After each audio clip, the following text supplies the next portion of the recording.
हन्ता हन्तारो यत्पादाम्बुजरेणवः स्वीयानान्तान्निजाचार्यान् प्रणमामि मुहुर्मुहुः।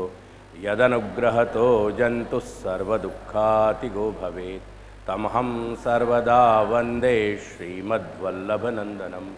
अज्ञानतिमिरान्धस्य ज्ञानाञ्जनशलाकया चक्षुरुन्मीलितं येन तस्मै श्रीगुरवे नमः।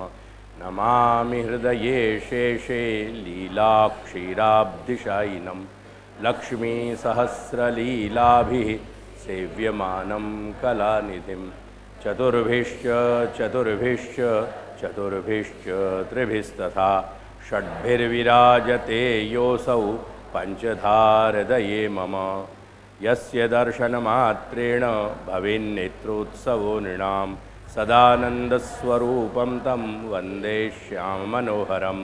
निःसृत्यन्मुखाम्भोजात् दर्शनं दर्शनं भवेत् पथसन्दर्शकं भक्त्या वन्दे श्याममनोहरम्। अविद्यारूपसंसारे सुविद्याप्रापको जनान् श्रीश्यामगुरुपादानां पादरेणुर्प्रसीदतु। बुद्धिप्रेरककृष्णस्य पादपद्मं प्रसीदतु। ध्यानासमर्थजीवानाम् अस्माकं सर्वदा स्वतः।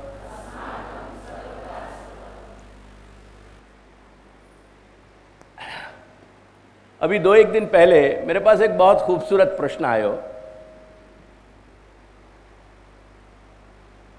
कि श्री महाप्रभु के मार्ग में रहते भय हमको जिंदगी कैसे जीनी चाहिए।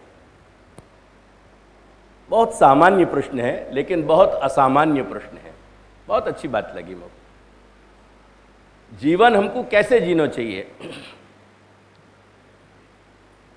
वैसे मैं निर्धार कर चुके होता कि मेरे अब ग्रंथ नहीं चलाना है। तो बात यह थी कि वचन दियो कि शनि रवि को आऊँगो करके मैं आनो तो हतो मेरे, पर फ्रीलांसिंग की बात थी कि चलो जो प्रश्न कहीं खड़े होंगे तो करेंगे। तो दादाजी ने कहीं घूम फिर के 2 दिन पहले पृष्ठभूमि पे प्रश्न मेरे ला दियो और वाक्य कारण फिर सारी स्कीम, सारी मेरी सिनॉप्सिस मैंने बदली। और क्रम में चूँकि श्री यमुनाष्टक हो चुके हो तो यानी ऑब्वियसली बालबोध ही क्रम में है। यद्यपि बालबोध बहुत विस्तार से गोकुल में भयो है। फाइनली बालबोध की एक बात मैंने निश्चित करी, बाकी कुछ थोड़ी सी सिनॉप्सिस तैयार करी, वो भी आज सुबह। कल तक मैं बिल्कुल श्योर होता कि मेरे कुछ भी नहीं करना है। जो बात आएंगे प्रश्न उनको मैं कहूँगा। फिर बालबोध के और कई चार्ट हैं लेकिन 2 चार्ट जो मुझको आवश्यक लगे वो चार्ट मैंने आज ज़ेरॉक्स कराए ताकि थोड़े समझाने को, हमारे समझने को पृष्ठभूमि थोड़ी तैयार हो जाए। वाकई एक प्रयास और एक मेरा स्वभाव हमेशा से रहा है कि श्री दादाजी की कृपा से भारतीय दर्शन यानी तत्व चिंतन में ही मेरा प्रवेश उनने नहीं कराया, परंतु कि पाश्चात्य दर्शन में भी श्री दादाजी ने मेरा निरंकुश प्रवेश कराया उनकी कृपा से, मेरे गुरु की कृपा से। तो कहीं ना कहीं मैं, मेरे जो 2 प्रधान विषय हैं दर्शन शास्त्र यानी तत्व चिंतन और मनोविज्ञान, वाकई कहीं ना कहीं मेरे अंदर संस्कार उठे हैं। मैंने बताया था कि मेरा सबसे बड़ो आलोचक मेरी अर्धांगिनी है। अक्सर वो बात यहाँ आके खुले कि जब डायलॉग शुरू होवे अपनों, पर आज वो पोल पहले ही खुल गई। वो सारा विषय सवेरे ही सामने कुछ आ गया जब वक्त जीरोक्स की बात चल रही थी। तो पहली आलोचना की पहली कमेंट वही बखत हो गई कि चलानो हो तो भले ही चलाइयो, पर थोड़ा सोच समझ के और थोड़ा सीमा में चलाइयो। तो एक तो वहीं आलोचना को अब और आगे जो विषय आलोचना को बनेगा वो होएगा, वो आगे चलेगा। बहरहाल, पर वो ऐसा है कि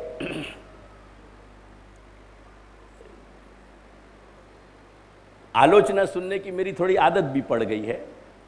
तो जब आदत पड़ जाए ना, वो एक खतरनाक काम हो जाए। तो आलोचना जरूर है और वाकई लिए मैं सावधान भी हूँ, पर फिर भी चलाऊंगा तो मैं वहीं सुन। तो ये कुछ बाकी पूर्व भूमिका की बातें थी। वाकई लिए मैं एक और परिचय दूँ तो यमुनाष्टक को मैं एक पोटेंशियलिटी को टेस्ट मानूं। पहलो यमुनाष्टक जो है वो पोटेंशियलिटी को टेस्ट है। हम में अंतर्निहित क्षमताएं क्या हैं, क्या हमारे अंदर पुष्टि मार्ग की अंतर्निहित क्षमता है, इनबॉर्न जो हमारा पोटेंशियल है, क्या हमारा पोटेंशियल पुष्टि मार्ग के लिए है, या वकू एक तरह को आईक्यू टेस्ट कह सकें, जो कि आईक्यू टेस्ट ही एक तरह को नहीं होवे, ईक्यू टेस्ट भी होवे, इमोशनल क्वेश्चन जो है इंटेलिजेंस क्वेश्चन की तरह। ऐसे ही अनेक क्वेश्चंस के रैमिफिकेशंस बहुत हैं यहाँ में, कई तरह से ये टेस्ट हुए। तो मैं एक कोई संज्ञा को अंग्रेजी को लेकर नहीं चलूँगा, परंतु जनरली जो एक वोकेशनल टेस्ट है, यानी जको प्रायः एजुकेशन की शाखा में वाइवा कहा जाए। वाइवा बड़ी जीवंत पद्धति है। और एक और खूबसूरत इन्फॉर्मेशन दूँ कि दुनिया ने वाइवा के पद्धति को अपनाया, वासु पहले वाइवा की पद्धति भारतवर्ष में आती। भारतवर्ष में कभी भी परीक्षाएं रिटर्न नहीं होती थी, हमेशा वाइवा के फॉर्म में होती थी। तो जो वोकेशनल टेस्ट है, वो वोकेशनल टेस्ट मात्र हमारी जीविका के साथ जुड़ो भयो नहीं है, लेकिन वो एक जीवंत लाइव टेस्ट है। और वोकेशनल टेस्ट में वाइवा बहुत ज़्यादा महत्वपूर्ण हो गए। तो यमुनाष्टक एक हमारी पोटेंशियलिटी को टेस्ट है या वोकेशनल टेस्ट है। दूसरो क्रम मेरी दृष्टि से पुष्टि प्रवाह मर्यादा ग्रंथ को लेनो चाहिए तो, पर चूंकि स्वाभाविक रूप से पुष्टि प्रवाह मर्यादा लंबो ग्रंथ है और वाके लिए केवल एक शनि रवि आवश्यक नहीं है, परंतु 2 शनि रवि वाके लिए चाहिए, क्योंकि ग्रंथ कंपैरेटिवली वो वाकी कारिकाएँ काफ़ी हैं और उन कारिकान में जो सूत्र रूप से जितनों समझ के लिए अपेक्षित जो समझ चाहिए अपन को, उनको समझने के लिए वो अपेक्षित जो श्री महाप्रभु की विवक्षा है, जो कहना चाह रहे हैं, वह श्री महाप्रभु की बात को समझने के लिए थोड़ा अपन को स्पेस चाहिए। लेकिन क्रम दूसरा वही को आएगा, एलिजिबिलिटी टेस्ट जो है वही है, वेदर हम पुष्टि मार्ग के में प्रवेश करने के योग्य हैं या नहीं है। वो एलिजिबिलिटी टेस्ट वो पुष्टि प्रवाह मर्यादा से ही होएगा। बाल बोध को यदि हम कोई संज्ञा देंगे तो वह एंट्रेंस टेस्ट है। बाल बोध एंट्रेंस का टेस्ट है, हम एंटर होने के योग्य हैं कि नहीं, हम प्रवेश करने योग्य हैं कि नहीं।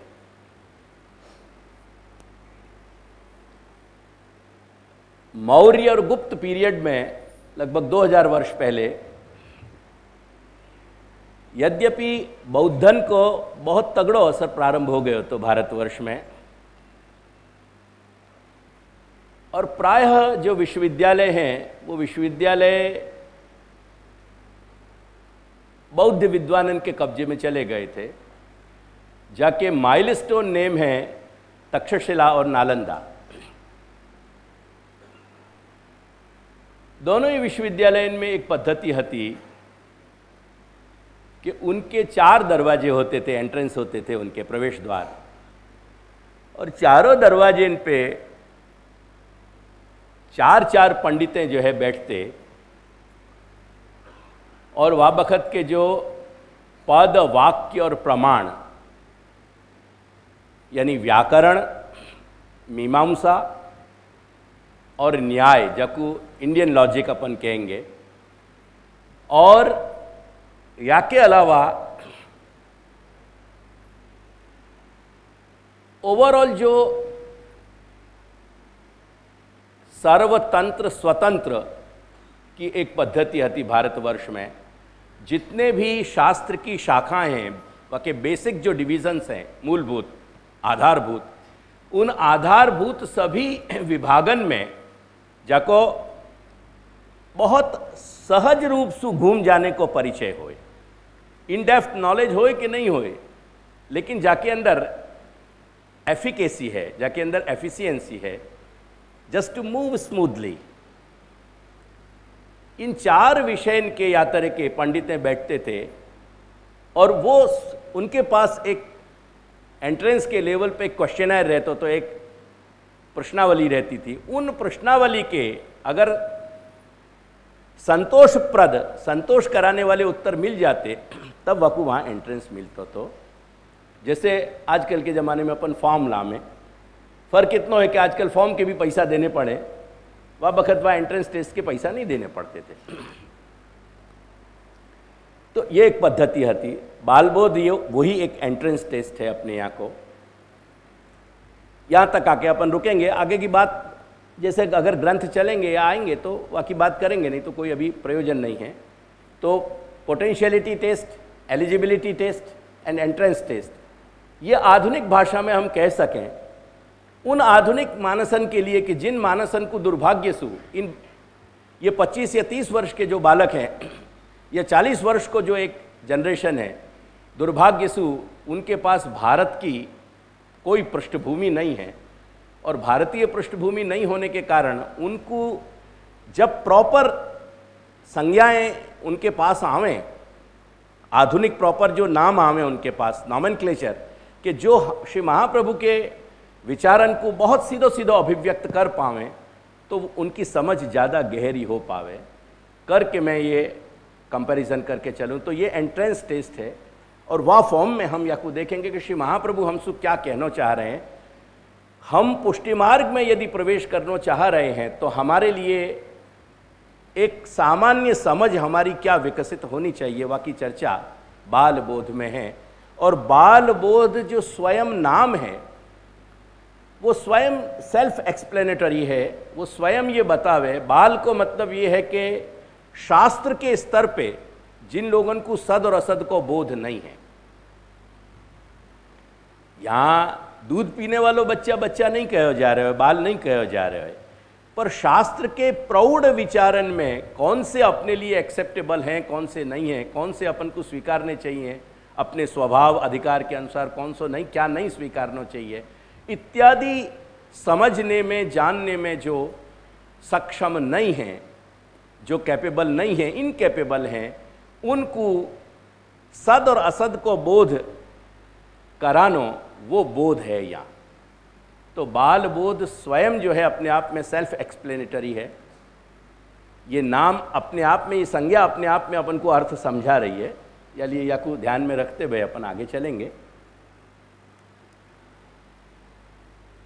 आज जो मैंने एक ज़ेरॉक्स करवाया है, मेन अपन पहले यहाँ पे समझेंगे, पहले भूमिका करके, भूमिका के बाद जो दूसरा अपना आएगा वो या चार्ट पे समझेंगे। और वासु पहले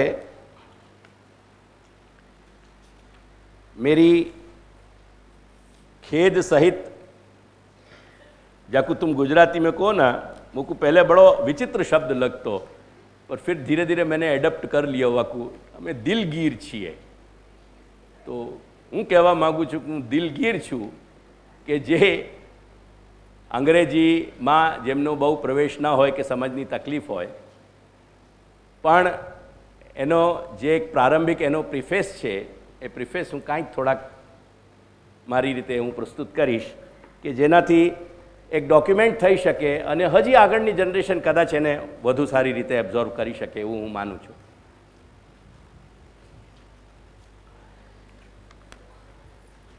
मैं मनोविज्ञान के पिता फ्रॉइड से शुरू करूँगा। ये बात मैंने सिद्धांत मुक्तावली के सत्र में भी बहुत डिटेल में समझाई है। कुछ आधुनिक विषय से परिचय रखने वाले लोगों के लिए मैं कह रहा हूँ, यदि भी उनकी संख्या शायद थोड़ी होगी, लेकिन ये मेरा कर्तव्य है कि मैं इनको इन्फॉर्म करूँ कि फ्रॉइड आज आउटडेटेड हैं, but rest assure foundation stone आज भी आधुनिक मनोविज्ञान को, जो मॉडर्न साइकोलॉजी है, साइंटिफिक साइकोलॉजी है, वह को फ्रॉइड पे ही बेस्ड है। नींव में फ्रॉइड रहे है, and I don't think Freud के पत्थर को शिला वकी यानी जो वको शिला को आधार है वह शिलान्यास को कहीं निकाला जा सके, ऐसा मैं नहीं मानूं। फ्रॉइड की पूरी थ्योरी को अगर हम समाप्त करें वको यदि एक सूक्ष्म में हम एक सूत्र में कहना चाहें तो फ्रॉइड की थियरी जो है वो प्लेजर प्रिंसिपल है, और प्लेजर प्रिंसिपल को यदि हम व्यापक अर्थ लेवें तो या प्रिंसिपल सु या विचार सु कहीं ना कहीं हमारो पूरा समाज ग्रस्त है या भगत। आज सु 100 वर्ष पहले शायद ये बात नहीं थी, लेकिन अंग्रेजन की औलाद लॉर्ड मैकॉले, लॉर्ड समझा कहने तुम्हारे लिए उच्चारण कर रहे हूँ, मेरो एक ही लॉर्ड है, मेरो कोई दूसरा लॉर्ड है नहीं। तो धौरिया ने, मैकॉले ने एक पद्धति ईजाद करी, क्योंकि अंग्रेजन के सामने ये एक बात बहुत स्पष्ट थी कि भारतवर्षीय ब्राह्मण्य संस्था, ब्राह्मण देहसु, ब्राह्मण नहीं, ब्राह्मण की गिनती यज्ञोपवीत धारण करने वाले मात्र नहीं, ब्राह्मण्य संस्था वो इंटेलिजेंशिया हतो भारतवर्ष को, वो प्रबुद्ध बुद्धिजीवी वर्ग हतो, जाकू आज अपन दूसरे अंग्रेजी शब्द एलिट्स कहें। आज ये जितने भी अब तंत्र को चला रहे हैं ऊपर बैठ करके, वो जैसे बुद्धिजीवी वर्ग या एक छठो भयो वर्ग है, एक कहीं ना कहीं से चुनो भयो एक वर्ग वहां तक पहुंचे, ऐसा जो प्रबुद्ध वर्ग है, तो और वो प्रायः प्रबुद्ध वर्ग में से जो ऑलमोस्ट वो प्रबुद्ध वर्ग ब्राह्मण देह ही वहां जा पाते थे, करके वो ब्राह्मण्य संस्था को नष्ट करना अंग्रेजन के लिए बहुत जरूरी है। तो ये केवल धार्मिक रूप से उपदेश में नहीं कह रहे हूँ तुमको, या कि इतिहास भारतवर्ष को देखना हो तो देखियो। मुझको तकलीफ ये हो कि कोई भी विषय को अच्छो तलस्पर्शी कोई व्यक्ति सामने नहीं बैठ पावे करके मैं मेरी बात को बराबर अभिव्यक्त नहीं कर पाऊँ, पर भारतवर्ष के इतिहास को यदि देखोगे ना, सिर्फ पिछले 250-300 वर्ष के इतिहास को, तो ये बातें समझ में आवेंगी कि अंग्रेजन के सामने क्या समस्या थी, और उनने वह ब्राह्मण्य संस्था को नष्ट करने के लिए एक एवरेज लेवल के बुद्धिजीवी बने लोग, उनकी बुद्धि में इतना विकास नहीं आना चाहिए कि वो उनकी बुद्धि मौलिक रूप से कुछ प्रश्न करने लगे, कुछ चिंतन करने लगे, कुछ विचार करने लगे। ऐसी बात नहीं घटित होनी चाहिए। या के लिए उन अंग्रेजन ने जो शिक्षा प्रणाली बनाई, मोर और लेस आज भी भारतवर्ष को ये पंगु जो बुद्धिजीवी समाज है आज भी वायसु ग्रसित है। और पिछले 40 वर्ष या 50 वर्ष में हम देखें तो टेक्नोलॉजी इतनी ज़्यादा हावी हो गई कि अब जितनी भी पढ़ाई है वो पढ़ाई टेक्नोलॉजी की पढ़ाई है, वो तकनीकी की पढ़ाई है, कहीं अब पढ़ाई की पढ़ाई नहीं है कहीं भी कुछ। Education is not for the sake of education. लेकिन हमारे पास कितनी टेक्निकल नॉलेज है, कितनी टेक्निकल समझ है, या को विस्तार हो गयो। अस्तु मैं यहाँ पे भाषण नहीं दे रहा हूँ कि क्या भयो, लेकिन वो जो क्लर्क बनाने की पद्धति थी जो बाबू प्रोड्यूस करने थे भारतवर्ष को, यानी भारतवर्ष में अंग्रेजन को, एग्जैक्टली वही की वही घटित भयो। पिछले 100 वर्ष में देखो कि जो पढ़ो लिखो समाज है वो ऑलमोस्ट, ये ईश्वर की कृपा हती कि भारतीय संस्कृति के प्रबल संस्कार 50 वर्ष तक तो वाकू पचाते रहे, लेकिन कब तक पचाते, वो एब्जॉर्ब भी कब तक करते। पिछले 50 वर्ष में जो वर्ग खड़ो भयो है बुद्धिजीवी के नाम पे, वो ऑलमोस्ट अगर हैं तो कहीं टेक्नोलॉजी के लेवल पे, कहीं टेक्निकल सब्जेक्ट्स के लेवल पे उनने कहीं अपनी शिफत हासिल करी है, बाकी वो क्लरिकल लेवल पे ही सारों को सारो काम चल रहे है। तो ये जो बात बनी, ये अंग्रेजन को यालिय करनी पड़ी ताकि भारतवर्ष बिल्कुल अपाहिज हो जाए बौद्धिक स्तर पे, और हो गए अपन, क्योंकि आज अपनी हर चीज़ से अपन को कहीं तकलीफ है, अपनी हर चीज़ से एक डिस्टेंस है। आज अपने ही बच्चा पूछ रहे हैं कि ये क्या है, हम कौन हैं, या को जवाब हमारे पास नहीं है। एंड देयरफॉर हमारे बच्चन के पास या प्रश्न की या जिज्ञासा को हम उनको कोई समाधान नहीं दे पा रहे हैं, एंड देयरफॉर वो बालक कितने भारतीय रह पाएंगे।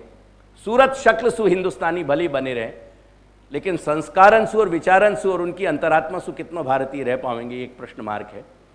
तो जो भौतिकवाद को जो प्लेजर प्रिंसिपल हतो वो आज भी अपने ऊपर हावी है।